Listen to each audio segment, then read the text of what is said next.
Matul ix-xahar li għadda komplet ix-xejra pożittiva u b'saħħitha fil-bejħ tal-proprjetà kif kien hemm żieda ta' 27% fil-bejħ waqt pandemija. Fi stqarrija l-Assoċjazzjoni tal-Iżviluppaturi l-MDA qalet illi fl-ewwel xahar tas-sena ġew irreġistrati 1157 konvenju għal bejħ ta' proprjetà. Il-valur kien ta' 274 miljun euro.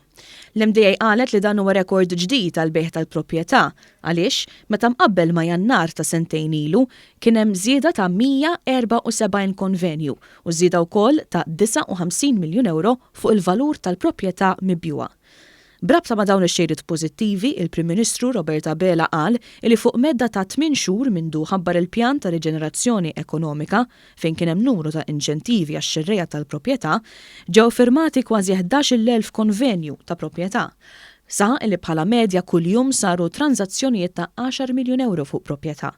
L-MDA sostniet li minkejja l-imxija matul is-sena l-oħra din l-industrija irreġistrat bejħ ta' 3 biljun euro, l-istess bħall-2019 meta ma kienx hawn pandemija. Fid-dawl ta' dawn iċ-ċifri l-MDA qalet illi n-nies qed jibqgħu jinvestu f'xi ħaġa illi tagħtihom kwalità. Id-Direttur Ġenerali tal-MDA Marta Sportelli stqarret illi b'ħafna ħidma u iżjed inċentivi din is-sena wkoll tista' tkun waħda pożittiva għal din l-industrija. Dan f'kuntest illi fil-budget għal din is-sena, il-Gvern kien ħabbar illi dawk il-persuni illi qed jixtru l-ewwel proprjetà tagħhom se jkunu eżenti mit-taxxa tal-boll fuq l-ewwel 200,000 euro tal-prezz tal-proprjetà li se jkunu se jixtru, flok l-ewwel 175,000 euro tal-prezz tal-proprjetà.